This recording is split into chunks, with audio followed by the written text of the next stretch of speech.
VJ Smith ఇద్దరు కలిసి లోపల ఉన్న స్టడీ రూమ్ లోకి వెళ్తారు. స్మిత్ రూమ్ డోర్ లాక్ చేసి టేబుల్ మీద ఉన్న ఒక సీక్రెట్ ఫైల్ తీసి విజే ముందుకు జరుపుతాడు. ఆ ఫైల్ చూడగానే విజే కళ్ళు ఒక్కసారిగా పెద్దవవుతాయి. అక్కడ వాతావరణం అంతా ఒక్కసారిగా నిశ్శబ్దంగా మారిపోతుంది. ఇంతకీ ఏంటా ఫైల్? ఎందుకా నిశ్శబ్దం? దీని గురించి తెలుసుకోవడానికి మనం కథలో కొంచెం వెనక్కి వెళ్దాం. మరుసటి రోజు ఉదయం స్విట్జర్లాండ్లోని ఒక top pharma company head office board room అది. విజయ్ చాలా స్టైలిష్ గా సూట్ వేసుకుని కూర్చుని ఉండగా అతని పక్కనే స్వప్నిక కూడా చాలా ప్రొఫెషనల్ గా రెడీ అయి కూర్చుంటుంది. ఫార్మా కంపెనీ లాయర్లు, మేనేజ్మెంట్ అంతా అక్కడే ఉంటారు. డీలింగ్స్ కి సంబంధించిన డాక్యుమెంట్స్ అన్ని టేబుల్ మీద సిద్ధంగా ఉంటాయి. కానీ ఆ డాక్యుమెంట్స్ చూసిన స్వప్నిక ఒక్కసారిగా షాక్ అవుతుంది. ఎందుకంటే ఆ పేపర్స్ మీద తన పేరుంది కాబట్టి. స్వప్నిక కంగారుగా వీజీ వైపు వంగి మెల్లిగా, వీజీ ఏంటిది? ఈ బిజినెస్ డీలింగ్ డాక్యుమెంట్స్ అన్ని నా పేరు మీద రెడీ చేయించారేంటి? సంతకాలు అన్ని పెట్టమంటున్నారు నన్ను అని అడుగుతుంది. వీజీ ఆమె వైపు చూసి ఒక నమ్మకమైన చిరునవ్వు నవ్వి మెల్లిగా చెవిలో మాట్లాడుతూ, అవును స్వప్ని, విక్రమరాయ్ ఎంపైర్ కి ఈ రోజు నుండి నువ్వే ఆఫీషియల్ పార్ట్నర్వి. నా ప్రాణం నీదైనప్పుడు నా బిజినెస్, నా ఆస్తి నీది కాకుండా ఎవరిదవుతుంది చెప్పు? సైలెంట్ గా ఆ పేపర్స్ మీద సైన్ చేయి అని గుసగుసగా అంటాడు. స్వప్నిక కళ్ళల్లో ఆనందం, గర్వం ఒక్కసారిగా చేరుతాయి. విజయ్ ఇచ్చిన ధైర్యంతో ఆమె ఆ international pharma company deal documents మీద స్వప్నిక విఆర్ అని సైన్ చేస్తుంది. ఆ సంతకాన్ని చూసి కొత్తగా తన మారిన పేరుని కూడా యాక్సెప్ట్ చేయని స్వప్నిక ఇక వేరొకరిని తన జీవితంలోకి ఎలా రాణిస్తుందని చిన్నగా నవ్వుకుంటాడు విజయ్. డీల్ సక్సెస్ఫుల్ గా క్లోజ్ అవుతుంది. ఇక సాయంత్రం అవుతుండగా విజయ్ విల్లాలో కూర్చుని ల్యాప్టాప్ చూసుకుంటూ ఉంటాడు. వెంటనే నిన్న తన ఫోన్కి వచ్చిన మెసేజ్ గుర్తుకు రాగా అది మళ్ళీ ఓపెన్ చేసి చూస్తాడు విజయ్. అది పంపింది మరెవరో కాదు, ఇంటర్పోల్ చీఫ్ స్మిత్ గారు. హలో రాయ్, రేపు మార్నింగ్ స్విట్జర్లాండ్ లోని నీ బిజినెస్ డీల్ అయ్యాక రేపు సాయంత్రం ప్యారిస్ లియోస్ లో ఉన్న నా ఇంటికి నువ్వు, స్వప్నిక ఇద్దరు డిన్నర్ కి రావాలి. ఒక ఇంపార్టెంట్ మ్యాటర్ నీతో మాట్లాడాలి. ఐఎమ్ వెయిటింగ్ అని ఆ మెసేజ్ మ్యాటర్. అది చూసిన విజయ్ ముఖం ఒక్కసారిగా సీరియస్ గా మారుతుంది. ఇంటర్పోల్ చీఫ్ స్మిత్ డిన్నర్ కి రమ్మంటున్నాడు అంటే కేవలం మర్యాద కోసమే కాదు, ఏదో ఒక పెద్ద ఇంటర్నేషనల్ కేసు గురించిన విషయమే అయ్యుంటుందని విజయ్కి అర్థమవుతుంది. వెంటనే తన ఫోన్ జేబులో పెట్టుకుని రెడీ అవుతున్న స్వప్నిక దగ్గరికి వెళ్ళిన విజయ్, స్వప్ని కొంచెం త్వరగా రెడీ అవ్వు, మనల్ని ఇంటర్పోల్ చీఫ్ స్మిత్ గారు ప్యారిస్ లియోస్ లో ఉన్న తన ఇంటికి డిన్నర్ కి ఇన్వైట్ చేశారు, మనం ఇప్పుడు బయలుదేరాలి అని అంటాడు. స్వప్నిక ఆశ్చర్యంగా చూస్తూ, ఏంటి స్మిత్ గారా? ఇంటర్పోల్ చీఫ్ కదా ఆయన? సడన్ గా మనల్ని డిన్నర్ కి ఎందుకు పిలిచారు విజయ్? ఏమైనా ప్రాబ్లమా అని కంగారుగా అడుగుతుంది. విజయ్ ఆమె భుజంపై చేయి వేసి నవ్విస్తూ, ప్రాబ్లం ఏం లేదు డార్లింగ్, బిజినెస్ అన్నాక ఇలాంటి పెద్ద పెద్ద వాళ్ళతో రిలేషన్స్ మెయింటైన్ చేయాలి కదా, నువ్వేం టెన్షన్ పడకు, ప్యారిస్ లాంగ్ డ్రైవ్ ఎంజాయ్ చేస్తూ వెళ్దాం పదా అని అంటాడు. స్వప్నికని కార్ ఎక్కించి విజయ్ ప్యారిస్ వైపు డ్రైవింగ్ స్టార్ట్ చేస్తాడు. కార్ స్పీడ్ గా వెళ్తుంది, కానీ విజయ్ మైండ్ లో మాత్రం స్మిత్ తనతో ఏం మాట్లాడబోతున్నాడు, ఏ కొత్త ట్విస్ట్ రాబోతుంది అని ఆలోచనలు సుడులు తిరుగుతుంటాయి. స్విట్జర్లాండ్ నుండి ఫ్రాన్స్ బోర్డర్ దాటి ప్యారిస్ వైపు Vijay luxury black Mercedes car దూసుకుపోతుంది. రోడ్డుకి ఇరువైపులా పచ్చటి కొండలు, దూరాన మంచుతో కప్పబడిన ఆల్ప్స్ పర్వతాలు, అక్కడక్కడ చిన్న చిన్న యూరోపియన్ ఇల్లు. విజువల్ చూస్తే కళ్ళు తిప్పుకోలేనంత అందంగా ఉంది. కారు లోపల లైట్ గా ఒక మెలోడీ మ్యూజిక్ ప్లే అవుతుంటే విజయ్ చాలా స్టైలిష్ గా సన్ గ్లాసెస్ పెట్టుకుని డ్రైవింగ్ చేస్తుంటే స్వప్నిక విండో గ్లాస్ దించి బయట వీస్తున్న చల్లటి గాలిని ఎంజాయ్ చేస్తూ మురిసిపోతుంది. స్వప్నిక ఆనందంగా బయటికి చూస్తూ, విజయ్ ఈ రూట్ ఎంత బాగుందో కదా, అసలు కార్లోనే స్విట్జర్లాండ్ నుండి ప్యారిస్ వెళ్ళొచ్చని నాకు తెలియదు, ఏదో సినిమాలో లాంగ్ డ్రైవ్ లా ఉంది అని సంబరపడిపోతుంది. విజయ్ ఒక చేత్తో స్టీరింగ్ పట్టుకుని మరో చేత్తో స్వప్నిక చేయి అందుకుని ముద్దు పెట్టుకుంటూ, నీకు నచ్చిందా స్వప్ని? ఫ్లైట్ లో వెళ్తే ఈ వ్యూస్ అన్ని మిస్ అవుతాం కదా, అందుకే కార్ ప్లాన్ చేశాను. నా భార్య ముఖంలో ఈ నవ్వు చూడటం కోసమే ఈ విక్రమ్ రాయ్ ఎంత దూరమైనా డ్రైవ్ చేస్తాడు అని అంటాడు. స్వప్నిక సిగ్గుపడుతూ అతని చేతిని గట్టిగా పట్టుకుని, చాలండి బాబు నీ రొమాన్స్, రోడ్డు మీద కాన్సన్ట్రేట్ చేయండి. అయినా ఇంటర్పోల్ చీఫ్ స్మిత్ గారు డిన్నర్ కి పిలిచారు కదా, ఆయన ఫ్యామిలీతో ఉంటారా? అక్కడ నేను ఏం మాట్లాడాలో ఏంటో నాకేదో కొంచెం టెన్షన్ గా ఉంది అని అంటుంది. టెన్షన్ నా పక్కన ఉన్నప్పుడు నీకు ఆ పదమే గుర్తు రాకూడదు. స్మిత్ చాలా క్లోజ్ ఫ్రెండ్, పైగా చాలా జెన్యున్ పర్సన్. ఆయన వైఫ్ చనిపోయింది, ఒక్కతే కూతురు ఆయనకి, పేరు ఎలిజా. చాలా మంచి ఫ్రెండ్లీ నేచర్ ఆ అమ్మాయిది. నువ్వు నార్మల్ గా ఉంటే చాలు అని నవ్వుతూ అంటాడు విజయ్. అతని వెనక సీట్లో ఉన్న లగ్జరీ బాస్కెట్ లోంచి ఒక మంచి ఫ్రెంచ్ చాక్లెట్ తీసి స్వప్నిక చేతిలో పెడతాడు. స్వప్నిక ఆనందంగా ఆ చాక్లెట్ ఓపెన్ చేసి నోట్లో పెట్టుకుని చాలా ఇష్టంగా చప్పరిస్తుంది. కారు స్పీడ్ గా వెళ్తుంది. కానీ పక్కన చాక్లెట్ తింటున్న స్వప్నిక తడి పెదవులను చూసి విజయ్కి అసలు కంట్రోల్ లేకుండా పోతుంది. అంతే, ఒక్కసారిగా స్టీరింగ్ తిప్పి హైవే పక్కన ఉన్న ఒక ఖాళీ ప్లేస్ లో కారుని తీసుకెళ్లి పక్కకి ఆపుతాడు. స్వప్నిక కారు ఆగడంతో ఆశ్చర్యంగా చాక్లెట్ తింటూ, ఏమైంది విజయ్, కారు ఇక్కడ ఆపారేంటి అని అడుగుతుంది. విజయ్ ఏం మాట్లాడలేదు. సీట్ బెల్ట్ తీసేసి ఒక్కసారిగా స్వప్నిక వైపు వంగుతాడు. అతని ఇంటి చూపులకి స్వప్నిక గుండె వేగం పెరుగుతుంది. వెంటనే విజయ్ మెల్లిగా ఆమె ముఖాన్ని తన చేతుల్లోకి తీసుకుని ఏమాత్రం గ్యాప్ ఇవ్వకుండా నేరుగా స్వప్నిక పెదవులపై తన పెదవులను ఉంచేస్తాడు. చాలా ప్యాషనేట్ గా ముద్దు పెడుతూ ఆమె నోట్లో కరుగుతున్న ఆ చాక్లెట్ ముక్కని మెల్లిగా తన నోట్లోకి లాక్కుంటాడు. ఆ చాక్లెట్ తింటూ స్వప్నిక కళ్ళల్లోకి చూసి ఒక కిల్లర్ ఐవింక్ చేస్తూ విజయ్ చాలా మత్తుగా గుసగుసగా, వావ్ సూపర్ టేస్టీ స్వప్ని అని అంటాడు. విజయ్ అలా సడన్ గా చేసేసరికి స్వప్నిక ఒళ్ళంతా ఒక్కసారిగా జల్దరించింది. ఆ ముద్దు వల్ల స్వప్నిక ఎర్రటి పెదవుల చుట్టూ చాక్లెట్ కొద్దిగా అంటుకుంటుంది. అది చూసి విజయ్ ముఖంలో ఒక చిలిపి నవ్వు మెరవగా మళ్ళీ ఆమెకు ఇంకా దగ్గరగా జరుగుతాడు. ఆమె పెదవులపై ఉన్న ఆ చాక్లెట్ ని తన నాలుగుతో మెల్లిగా లిక్ చేస్తూ క్లీన్ చేస్తాడు. ఆ స్పర్శకి స్వప్నిక కళ్ళు మూసుకుని అతని భుజాలను గట్టిగా పట్టుకుంటుంది. ఇంకాస్త చాక్లెట్ మిగిలిపోయింది, క్లీన్ చేయాలిగా అని అంటూ విజయ్ మళ్ళీ ఆ పెదవులపై మరింత గాఢంగా ముద్దును కంటిన్యూ చేస్తాడు.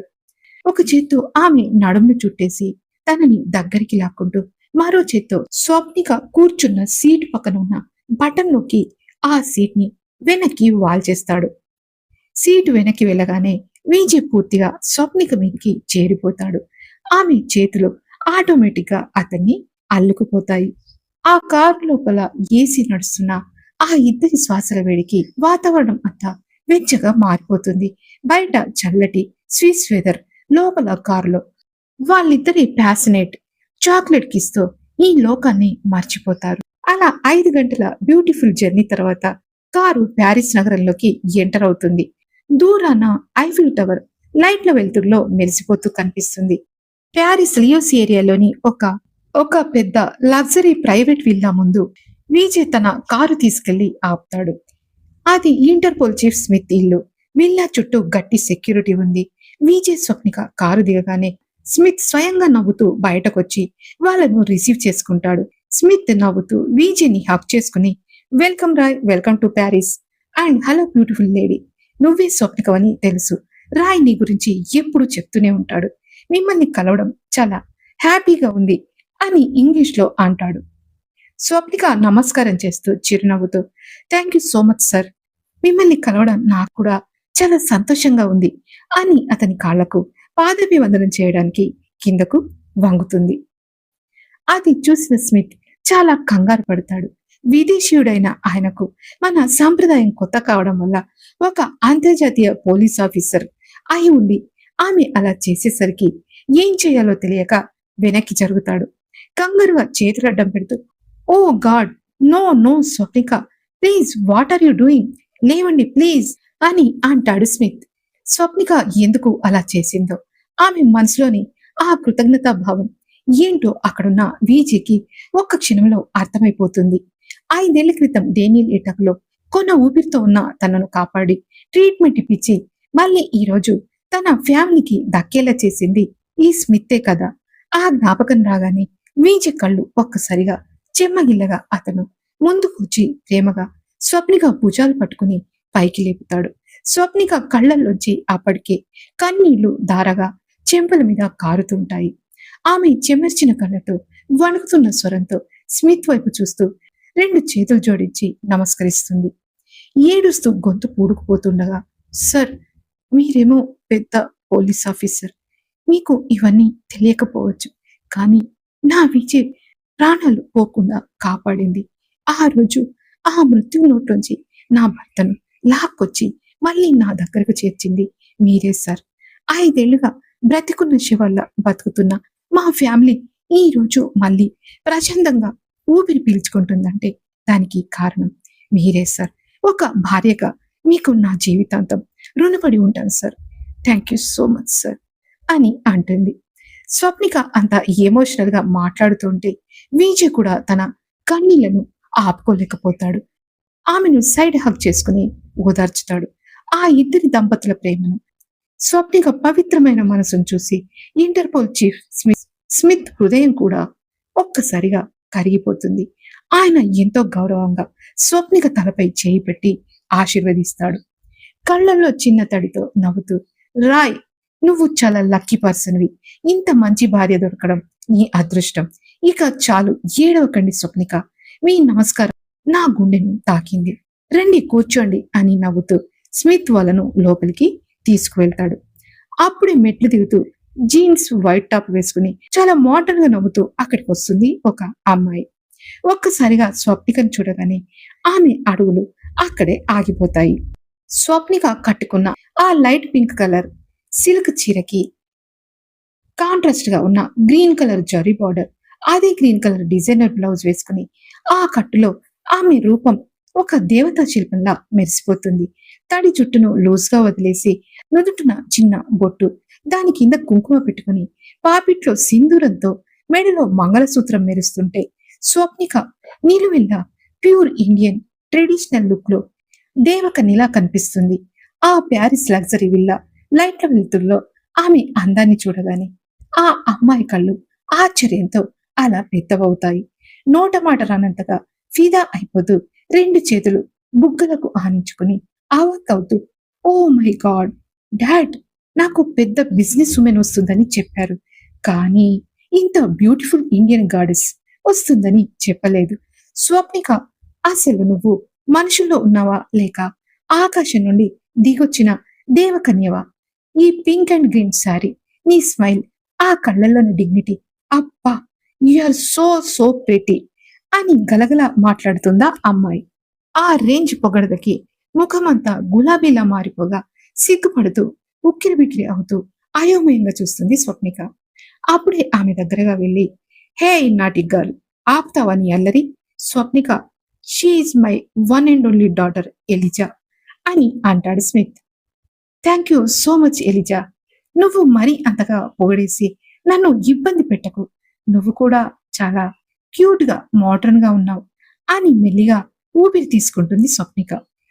ఎలిజా అసలు తగ్గకుండా స్వప్నిక చుట్టూ ఒక రౌండ్ వేసి ఆమె కట్టుకున్న ఆ చీరను తాకి చూస్తూ, నిజం స్వప్నిక, ఈ సారీ కట్టులో నేను చూస్తుంటే నాకు మాటలు రావడం లేదు. ఈ ప్యారిస్ ఫ్యాషన్ మోడల్స్ కూడా నీ ట్రెడిషనల్ లుక్ ముందు వేస్ట్. రాయ్ బ్రదర్, ఒక్కసారి ఇటు చూడు అని ఎలిజా వెంటనే విజయ్ వైపు తిరిగి చేతులు కట్టుకుని కుళ్ళుకుంటున్నట్టుగా ఆట పట్టిస్తూ, హౌ లక్కీ మై బ్రదర్, అసలు ఇంత దేవత లాంటి వైఫ్ నీకు ఎలా దొరికింది రాయ్? ఇండియా వెళ్తే అందరికీ ఇలాంటి బ్యూటిఫుల్ వైఫ్స్ దొరుకుతారా ఏంటి? I'm really jealous of you bro అని అంటుంది. ఆమెకు విజయ్ అంటే చాలా ఇష్టం. సొంత అన్నయ్యలా ట్రీట్ చేస్తుంది. స్వప్నిక అందాన్ని చూసి మనసులోనే గర్వపడుతూ కాలర్ ఎగిరేసి స్టైలిష్ గా నవ్వి, చూసావా, విక్రమ్ రాయ్ సెలెక్షన్ ఎప్పుడు వరల్డ్ క్లాస్ లోనే ఉంటుంది. అయినా నీ వదిన కేవలం ఈ అందంతోనే కాదు, ఇప్పుడే స్విట్జర్లాండ్ లో ఒక పెద్ద ఫార్మా డీల్ క్లోజ్ చేసి వచ్చిన మైండ్ బ్లోయింగ్ బిజినెస్ ఉమెన్ కూడా అని అంటాడు. అవునా, గాడ్, స్మార్ట్నెస్, బ్యూటీ, ట్రెడిషన్ అన్నీ ఒకే దగ్గర ఉన్నాయి. నాన్న ప్లీజ్ ఇక లేట్ చేయకండి. నా వదిన పక్కన కూర్చుని నేను చాలా ఫోటోలు దిగాలి. డిన్నర్ సర్వ్ చేయండి ప్లీజ్ అని గోలగోల చేస్తుంది ఎలిజా. స్మిత్ నవ్వుకుంటూ అందరికి డిన్నర్ సర్వ్ చేస్తారు. టేబుల్ మీద రకరకాల ఫ్రెంచ్ వంటకాలు ఉన్నాయి. ఎలిజా చాలా అల్లరిగా స్వప్నిక పక్కన కూర్చుని ఇండియా గురించి, అక్కడి కల్చర్ గురించి ఎన్నో విషయాలు అడుగుతూ మధ్య మధ్యలో వీజేని ఆట పట్టిస్తూ సరదాగా డిన్నర్ కంప్లీట్ చేస్తారు. అందరి ముఖాల్లోనూ నవ్వులు పూస్తాయి. కానీ డిన్నర్ ముగుస్తున్న సమయంలో స్మిత్ ముఖం మెల్లిగా సీరియస్ గా మారుతుంది. ఆయన వీజే వైపు చూస్తూ గ్లాస్ పక్కన పెట్టి వాయిస్ తగ్గించి, రాయ్, డిన్నర్ చాలా బాగుంది కదా, ఇప్పుడు కొంచెం పర్సనల్ గా ఒక ఇంపార్టెంట్ మ్యాటర్ మాట్లాడాలి. మనం కాసేపు స్టడీ రూమ్ కి వెళ్దామా అని అంటాడు. ఆయన చూపుల్లోని తీవ్రతను అర్థం చేసుకుని ప్రశాంతంగా తల ఊపి, షూర్ సార్, పదండి వెళ్దాం. స్వప్ని, నువ్వు ఇక్కడే ఎలిజాతో మాట్లాడుతుండు, నేను ఇప్పుడే వస్తాను అని అంటాడు విజయ్. ఏదో అనుమానంగా విజయ్ వైపు చూస్తూ, సరే విజయ్, జాగ్రత్త అని అంటుంది స్వప్నిక. విజయ్, స్మిత్ ఇద్దరు కలిసి లోపల ఉన్న స్టడీ రూమ్ లోకి వెళ్తారు. స్మిత్ రూమ్ డోర్ లాక్ చేసి టేబుల్ మీద ఉన్న ఒక సీక్రెట్ ఫైల్ తీసి విజయ్ ముందు ఉంచుతాడు. ఆ ఫైల్ ఓపెన్ చేసి చూడగానే విజయ్ కళ్ళు ఒక్కసారిగా పెద్దవవుతాయి. అక్కడ వాతావరణం అంతా ఒక్కసారిగా నిశ్శబ్దంగా మారిపోతుంది. ఇంతకీ ఏంటా ఫైల్? ఎందుకు విజయ్ ఆ ఫైల్ ఓపెన్ చేసి చూడగానే సైలెంట్ అయిపోయాడు? తెలుసుకోవడానికి వెంటనే సబ్స్క్రైబ్ చేసుకోండి. ఈ పార్ట్ మీకు నచ్చినట్టయితే లైక్ చేసి కామెంట్ పెట్టండి. Thank you so much.